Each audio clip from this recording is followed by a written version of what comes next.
3절, 4절, 5절을 우리 한 목소리로 같이 읽어보시겠습니다. 시편 127편 3절, 4절, 5절을 한 목소리로 읽겠습니다.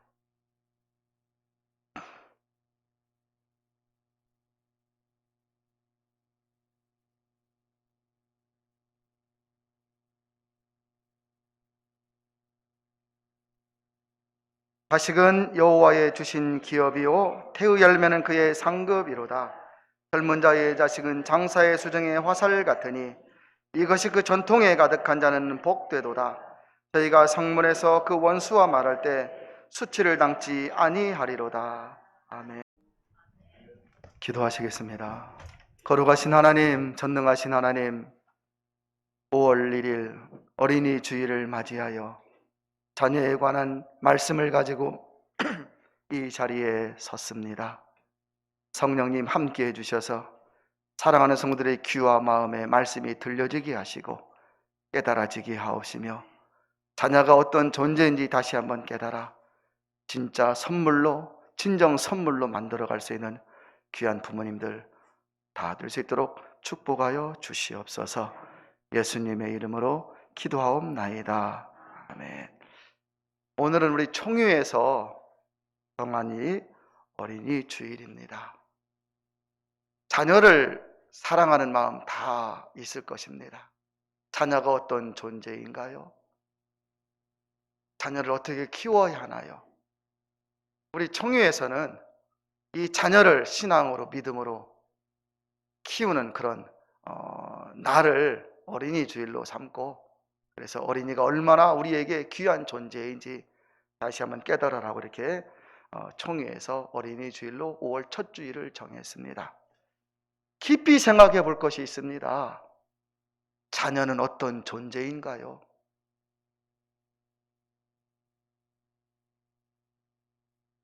결혼할 때 우리가 앞으로 자녀를 낳으면 이렇게 키웁시다 하고서 혹시 그렇게 부부가 처음부터 그런 이야기를 하면서 자녀를 낳은 부모는 거의 없을 겁니다.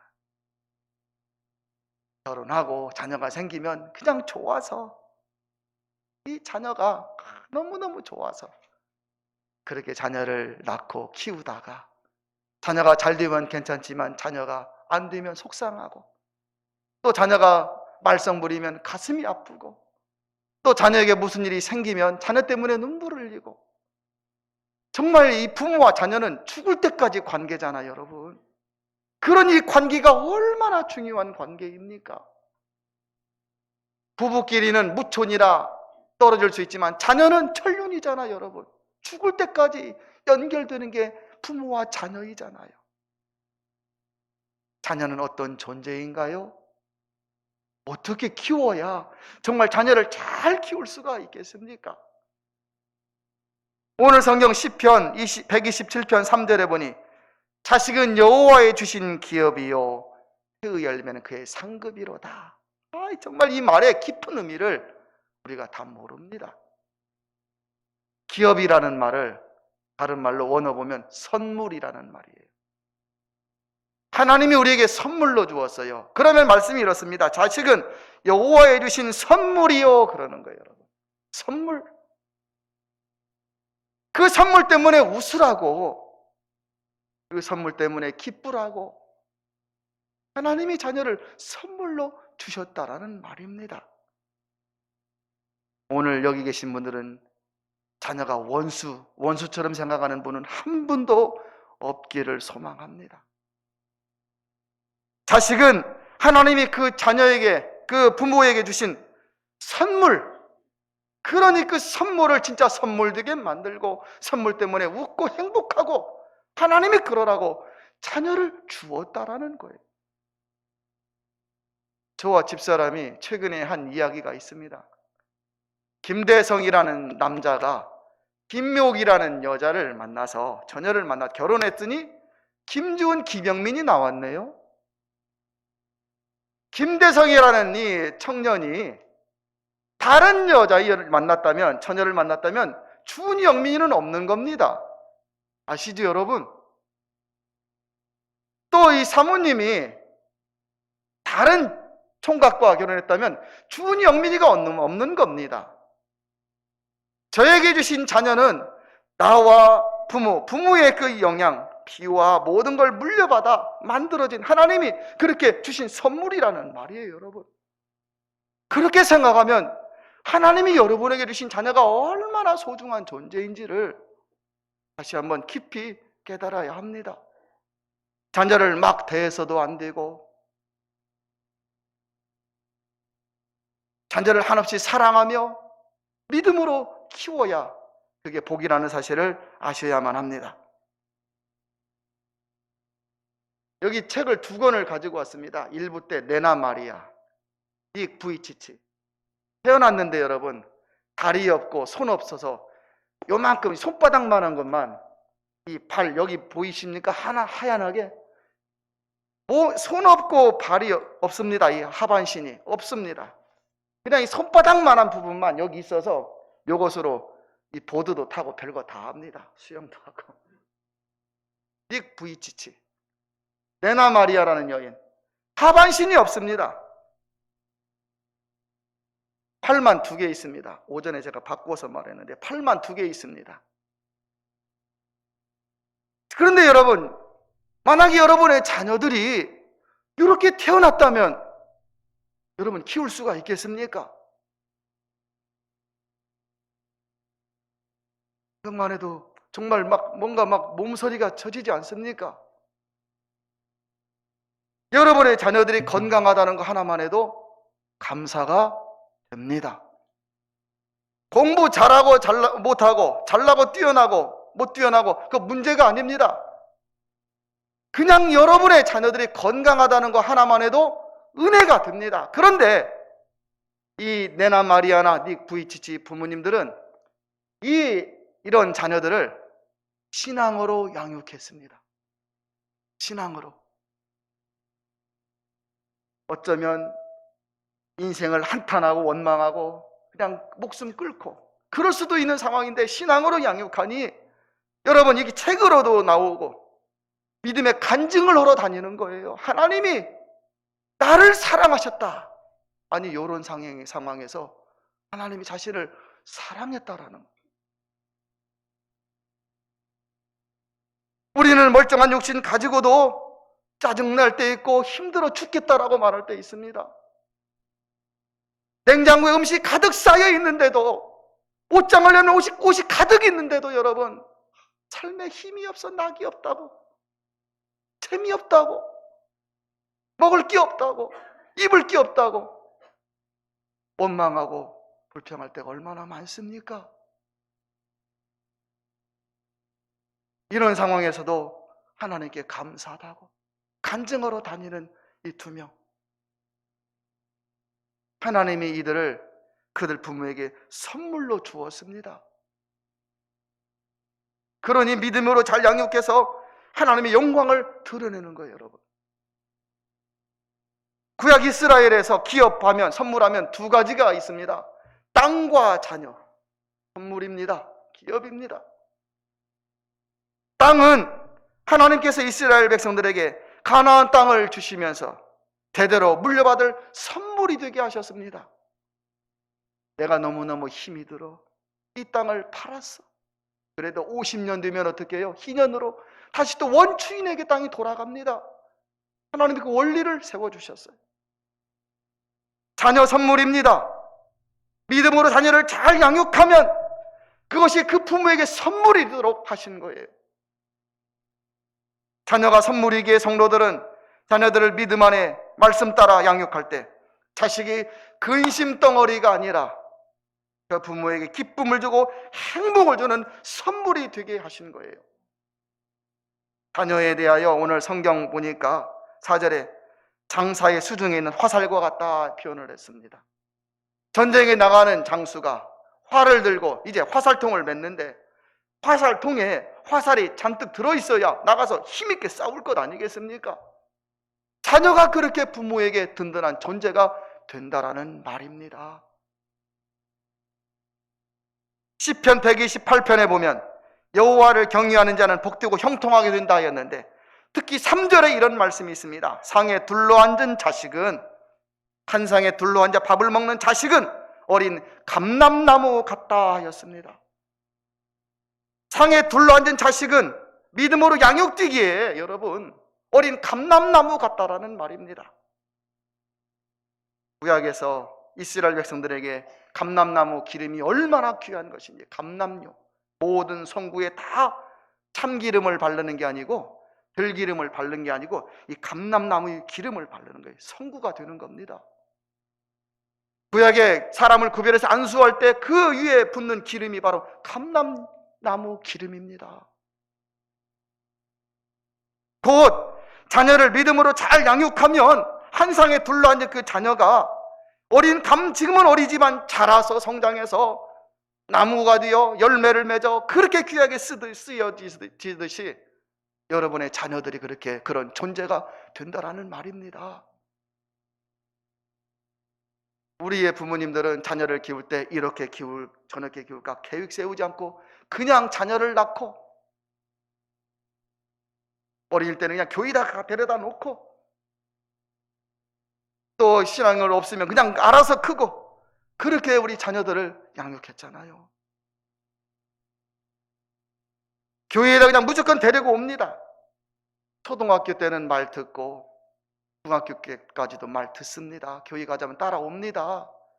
고등학교 때까지도 교회 가자고 하면 옵니다.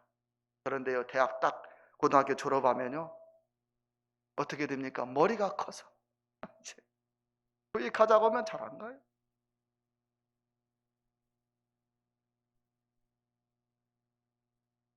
여호와를 경외하는 자의 가정의 자녀, 그 장래가 복되어 자녀가 잘되고 소중한 존재가 된다는 것, 이게 바로 하나님이 성경에서 약속하신 선물이라는 의미입니다.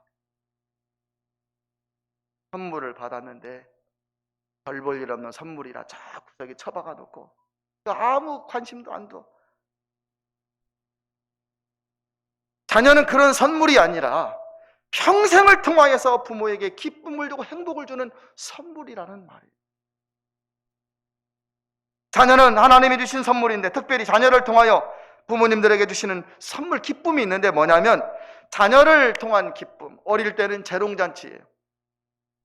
유치원 다니기 전까지만 해도, 유치원 다닐 때까지만 해도 명절날 모여서 그 아이들에게, 할아버지 할머니들, 야 손주들에게 이 춤 한번 춰봐. 그럼 앞에서 막 춤춥니다. 유치원에서 배운 거 좀 춥니다. 초등학교만 들어가도 안 한다 그래요. 안 합니다. 어릴 때는 그런 것으로 부모에게 기쁨을 주고, 또 조금 더 크면서 부모에게 행복을 주는데 뭐예요? 학교 가방 메고 가는 거. 여러분 대견하잖아요. 가방, 자기 등보다 더 큰 가방을 메고 학교 가는 거. 이게 기쁜 거예요. 복이지 여러분. 그러다가 자녀가 더 크면 이제 부모가 야 힘들다. 어느 날 보니까 아버지가 얼굴이 어두워. 아빠 힘내요. 엄마 힘내요. 자녀가 부모에게 위로를 주는 거예요. 그러다가 나이가 먹어서 이제 힘이 빠졌어. 그러면요 자녀가 부모에게 효도를 하는 거예요. 이 선물이 그런 거예요 여러분. 자녀를 바르게 키우고 자녀를 신앙 안에 키우려면 어떻게 해야 됩니까? 여러분의 자녀들을 정말 하나님의 귀한 존재로 키우려면 어떻게 해야 될까요? 구약의 이스라엘 백성들은 자녀를 위해서 많이 눈물을 흘렸습니다. 하나님의 마음을 감동시키고 하나님의 마음을 움직이는 그 길은 다른 게 아니라 바로 기도인데, 여러분 눈물의 기도, 그 눈물의 기도가 하나님을 감동시킨다는 사실을 알았기 때문에 구약의 어머니들, 이스라엘 백성의 어머니들은 자녀를 위해서 많이 울었습니다. 이스라엘 백성들은 특별히 어머니들은 이 눈물을 하나님께 적금 드는 것으로 이게 여겼다 그래요. 오늘날로 말하면 적금이라는 거예요. 쌓이면 쌓일수록 더 큰 기쁨을 주는 그런 것으로 알았습니다. 여러분 적금도 부을 때 매일 이렇게 꼬박꼬박 부었다가 만개가 되어 찾으면 기쁘잖아요, 여러분. 이스라엘 백성들은, 그 어머니들은 이렇게 자녀를 위해서 항상 눈물을 흘리며 기도해. 자녀의 앞길이 어떻게 될지 모르니까. 어릴 때는 내가 돌보아줄 수 있지만, 그러나 커갈수록 그 자녀에게 누군가 필요하기에 그 누군가가 바로 하나님이 되어주시기를 바라는 마음으로 눈물을 흘리며 기도한 것이죠. 시편 126편 5절에 보면 눈물을 흘리며 씨를 뿌리는 자는 기쁨으로 거두리로다. 이것은 자녀뿐만 아니라 인생의 모든 영역에서 복의 원리가 됩니다. 오늘날 우리들은 자녀들에게 이것저것 다 잘해주려고 그래요. 자녀들이 좀 괜찮으면 자신들이 잘나서 잘한 것으로 생각하죠. 아니에요, 여러분. 죽는 날까지 부모는 자녀를 위해서 기도해 주어야 됩니다. 잘 살다가 무슨 일 한 번만 터지면, 잘 되다가 무슨 일 어긋나는 일 한 번만 터지면 여러분 인생이 얼마나 힘들게 되는 것 여러분이 아시잖아요. 이 세상에서 자녀를 복된 길로 인도하는 방법은 돈도 아니요, 부모가 눈물로 기도하는 것입니다. 저는 최근에 자녀를 위해서 울라는 설교를 했습니다. 한국 교회가 부자가 된 것 큰 은혜예요. 그러면서 부모님들 얼굴에서 눈물이 사라져 버렸습니다. 예전에 부모님들은 신앙으로 지냈던 부모님들은 못해주니까 눈물을 많이 흘렸어요. 돈도 부족하고 여건도 부족하니 눈물을 흘리며 기도밖에 할 수 없었던 것입니다. 그러나 오늘날 한국교회가 부자가 되어 잘 살게 되니까 여러분 이제는 이런 것으로 저런 것으로 물질로 많이 해주려고 그래요. 그러다가 보니 무릎 꿇고 기도하며 눈물을 흘리는 것이 점점 사라져 버린 거예요. 자녀의 신앙을 위해서 기도해야 됩니다. 만약에 부모 신자들이 자녀들을 신앙으로 세워놓지 못하면 이것은 분명한 겁니다. 세워놓지 못하면 그 결과는 더 큰 아픔으로 이어지게 될 것입니다. 자녀들이 선한 직장으로 취업할 수 있도록 기도하고 거기서 일할 수 있도록 기도하고 자녀들이 악한 상황과 조건에서 살지 않도록 위해서 기도하고 자녀들이 나쁜 만남을 당하지 않도록 위해서 기도하고 자녀들이 좋은 신앙의 배우자를 만날 수 있기를 위해서 기도하고 자녀들이 건강한 가정을 이루고 신앙 안에 행복하게 살도록 위하여 기도하고 자녀들이 좋은 친구 만날 수 있도록 위해서 기도하고 자녀들에게 자녀를 주시라고 또 손주를 주시라고 기도하고 수없이 많은 기도 제목이 있지 않습니까? 자녀를 위한 기도가 중단되어서는 안 됩니다. 자녀를 포기하지도 마십시오. 자녀를 선물되게 만들어 가십시오. 세상 사람들에게는 불가능하게 보일지라도 기도하는 부모에게는 눈물로 기도할 때 거기에는 얼마든 예와 아멘이 되는 줄 믿습니다. 자녀들을 성경적으로 가르친다는 것 쉽지 않습니다. 목사인 저도 결혼할 때 여보 우리 자녀를 이렇게 한번 키웁시다 한 번도 상의한 적이 없어요. 그냥 예배당에 오면 아 됐는가 보다 생각하고 살았는데요. 그런데 가만히 생각해 보면 자녀들에게 이렇게 말을 해줘야 될 것 같아요. 너 예수님을 믿어야 잘 믿어야 된다. 말을 해주어야 될 사명을 많이 느낍니다. 눈물로 기도로 믿음 안에 키운 자녀는 반드시 하나님이 도우시고 함께 하심을 믿으시기를 바랍니다. 남편 없이 세 자녀를 보스턴 하버드 이 명문이잖아요. 미국의 명문 대학의 전액 장학생으로 그것도 전액 장학생으로 키운 황경애 사모님이 계십니다. 황경애 사모님 책 이름이 있는데 엄마 울지마. 책 제목이 엄마 울지마 그래요. 혼자 세 자녀를 키우는 그 어머니를 보면서 너무나 많이 눈물을 흘리니까 이 자녀들이 엄마 울지 마 그러는 거예요. 엄마 울지 마. 기도하면서 많이 우는 엄마의 모습을 보면서 세 아들이 정신을 차리고 바른 길로 갔다라는 거예요. 친구들하고 어울려 공부하기가 싫을 때가 있잖아요, 아이들이. 미국에서는 오후 3시만 되면 보충 수업 그런 게 없습니다. 집에 딱 옵니다. 그러면 부모 없이 오후 3시 집에 혼자 있어야 돼요. 그러면 친구들 데리고 와서 반드시 하는 게 중학생들보다 마약 이런 걸 빠집니다. 처음에는 흥미 삼아 하다가 담배 먹고 술 먹고 그렇습니다. 공부하기 싫을 때 이 환경의 사모 세 자녀들이 엄마가 항상 눈물을 흘리며 기도하는 걸 보고 공부하기 싫을 때도 엄마만 생각하면 아니야, 마음을 다 잡았다라는 거야. 나쁜 친구와 어울려서 한번 놀고도 싶은데 엄마의 눈물만 보면 아니야, 마음을 다 잡아. 마약 한번 해봐. 친구들이 권해도 이거 한번 해보고 싶잖아요, 호기심에. 그래도 엄마의 눈물만 생각하면 아니야, 난 못해. 집이 너무 힘들으니까 집 나가고 싶었어요. 미국에서는 15살, 6살 되면 독립에 나가잖아요, 아이들이.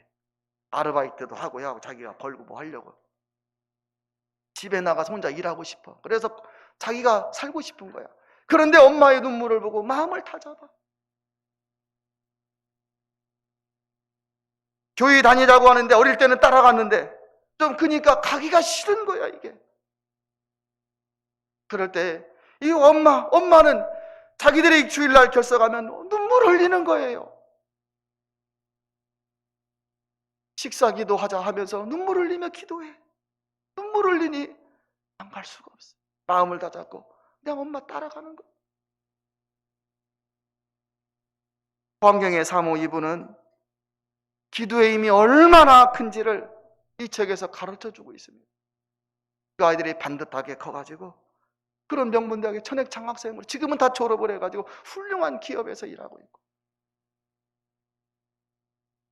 어떤 환경과 괴로움이 있더라도 자녀를 포기하지 아니하고 눈물로 기도할 때, 여러분 천륜이라는 게 뭡니까? 자녀를 두기 전에는 이게 이 마음을 이 뭘로 한글로 표현할 수가 없습니다. 이 천륜이라는 걸. 그렇죠? 여러분 자녀 사랑하잖아요. 어떻게 뭘로 표현합니까? 무슨 글로? 어떻게 글로 표현할 수가 없는, 이거 설명이 안 되는 겁니다. 그런데 엄마는 더 하겠지요. 아파서 낳았으니까. 그렇지 여러분? 여러분의 자녀 사랑을 무엇으로 글로 쓰라고 하면 어떻게 쓸까요? 표현할 방법이 없습니다. 그냥 여기에 있는데 그 자녀 사랑하는 그 마음, 힘들고 어려워도 그 자녀가 잘 되기를 바라서 눈물로 기도할 때, 자녀들이 나쁜 길로 가려고 하다가도 돌아서고 마음을 다잡고 하는 이 환경의 사모, 그분은 기도하면 반드시 길이 열리고 문이 열린다는 사실을 가르쳐주고 있습니다. 여러분, 기도가 여러분의 자녀들을 살립니다. 다 컸다고 자기들 마음대로 사는 거 아닙니다. 이것은 부모와 자녀 관계는 죽는 날까지 이어지는 거예요, 여러분. 그러니 부모가 깨달았다면, 부모가 먼저 신앙으로 살게 되었다면 자녀를 위해서 기도해 주는 건 당연한 것이지요. 여러분의 기도가 자녀들을 악한 상황에서 지켜줍니다. 저녁에 밤길에 혼자 다닐 때 있는데 여러분이 기도할 때 그 밤길에서 아차는 그 상황에서 하나님이 지켜주신다라는 거예요. 여러분의 기도가 자녀들의 막힌 문을 열어줍니다. 이상하게 잘 나가는 거예요. 알고 보니까 엄마가 그렇게 정성으로 기도해요. 하나님은 자녀들을 선물로 주셨습니다. 자기들 머리 똑똑해서 사는 거 아닙니다. 내 머리 닮았지, 부모의 머리 닮지 누구 머리 닮겠어요, 여러분? 그러나 상황과 조건, 환경을 뛰어넘게 하시는 분은 하나님이시기에 부모가 자녀를 위해서 기도할 때 정말 정성으로 예배드리며 살아갈 때 하나님이 그 자녀를 플러스 알파의 길로 인도해 주시는 것입니다. 여러분의 자녀는 하나님이 여러분에게 주신 선물입니다. 하나님은 여러분들이 여러분의 자녀들 믿음으로 잘 양육하기를 바라시는 거예요. 지금 다 컸습니까? 늦지 않았습니다. 내 생명이 다하는 그날까지 포기란 없는 거예요. 기도하고 나아가면 반드시 그 자녀가 부모님을 기억하게 되어 있습니다. 그래서 믿음으로 살면, 믿음으로 자녀를 키우면 나중에요 부모를 효도하는 자녀는 누구예요? 믿음의 자녀가 효도하는. 사랑하는 다음교회 성도 여러분, 이 시간 간절한 마음으로 한번 기도했으면 좋겠어요. 부모님들은 여러분의 자녀의 이름을 부르며 기도하시고, 자녀 되신 분들은 내 인생, 내 가정을 위해서 기도하시고, 하나님께 이 시간 간절한 마음으로 주여 크게 한번 부르시고, 여러분의 자녀를 정말 사랑하는 그 마음으로 간절히 기도하는 그런 시간 가지면 좋겠습니다. 주여 크게 한번 부릅니다. 주여! 걸어가신 하나님, 사랑하는 자녀들이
주시옵소서.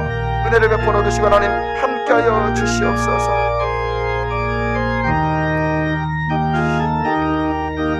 주여 하나님,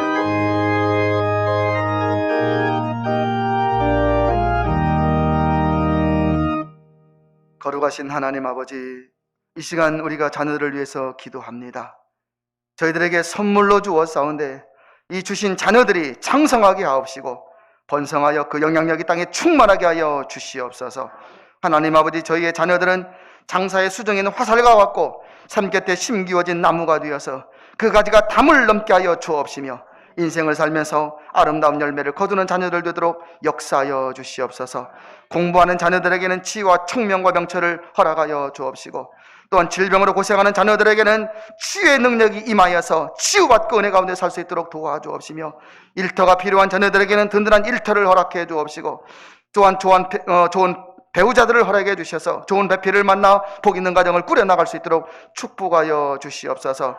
특별히 객지에 있는 우리 자녀들을 많이 사랑하여 주시고 돌보아 주시사 좋은 소식이 오갈 수 있도록 은혜를 베풀어 주옵시고, 물질의 복도 허락해 주셔서 하나님 앞에 감사하며 하나님을 경외하며 살아가는 귀한 자녀들 되도록 축복하여 주시옵소서. 하나님 아버지, 저희 자녀들은 모두가 육신의 부모님에게 효도하는 자녀들 되게 하옵시며 하늘의 아버지 하나님에게도 효도하여서 범사 하나님을 인정하고 살게 하여 주옵시며 예수님을 삶의 주인으로 고백하며 성전에 출입하며 예배하는 복된 인생이 되도록 인도하여 주시옵소서. 모든 말씀을 예수님의 이름으로 기도하옵나이다.